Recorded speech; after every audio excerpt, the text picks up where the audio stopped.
Ketika hari kiamat kelak, Nabi Muhammad adalah sosok yang sangat dibutuhkan saat itu.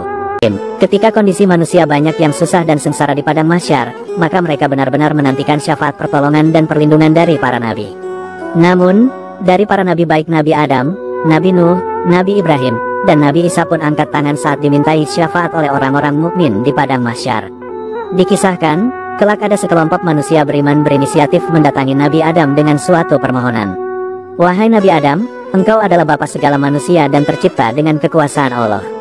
Mohonkan kepada Allah agar mempercepat proses ini dan meringankan beban kita ini. Namun Nabi Adam menjawab, aku tidak berani berbicara di hadapan Allah karena waktu dahulu pernah bersalah sehingga dikeluarkan dari surga. Saat ini aku hanya berpikir untuk diriku.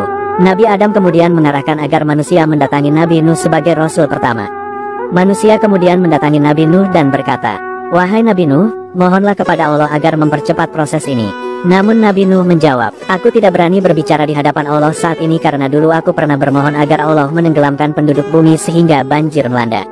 Nabi Nuh juga merasa bersalah dan malu berbicara kepada Allah. Beliau hanya mengarahkan agar para manusia menghadap Nabi Ibrahim sebagai kekasih Allah. Kemudian para manusia menghadap Nabi Ibrahim. Ternyata, Nabi Ibrahim juga tidak bisa memberi syafaat pertolongan. Beliau mengaku pernah bersalah karena pernah mengaku telah berdusta 3 kali. Jadi, Nabi Ibrahim tidak bisa memberi syafaat dan mengarahkan manusia kepada Nabi Musa yang pernah berdialog langsung dengan Allah. Namun, Nabi Musa juga tidak bisa karena pernah melakukan pembunuhan yang tidak semestinya. Beliau tidak sengaja hanya melakukan pukulan sedikit tanpa berniat membunuh, ternyata orang itu mati. Para manusia kemudian mendatangi Nabi Isa.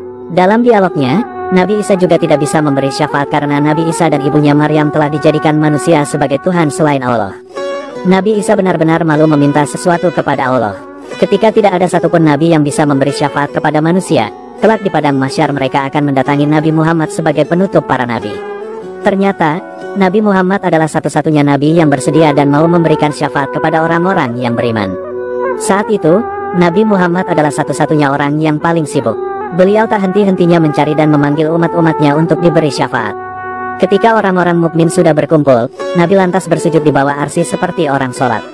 Kemudian, terdengarlah suara tanpa rupa. Angkat kepalamu wahai Muhammad, jika kamu meminta sesuatu maka aku berikan, dan jika kamu meminta syafaat ini maka aku serahkan. Nabi Muhammad kemudian memberikan syafaat terbesar kepada umat beriman di padang mahsyar. Kelak, Rasulullah adalah manusia pertama yang dibangkitkan dari kubur. Saat itu, malaikat Jibril datang ke hadapan Rasulullah dengan membawa buruk. Lalu, malaikat Israfil membawa bendera dan mahkota, sedangkan malaikat Israel datang dengan membawa pakaian-pakaian. Rasulullah kelak menjadi satu-satunya nabi yang menyanggupi permintaan dari para mukmin untuk memberikan syafaat. Bahkan, ketika sudah berada di dalam surga sekalipun beliau masih sibuk memikirkan umatnya dengan terus memohon kepada Allah agar bisa menolong umatnya.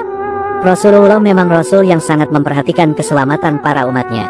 Bahkan saat diberikan pilihan oleh Allah antara memilih separuh umatnya masuk surga dengan syafaat, maka Rasulullah tetap memilih syafaat.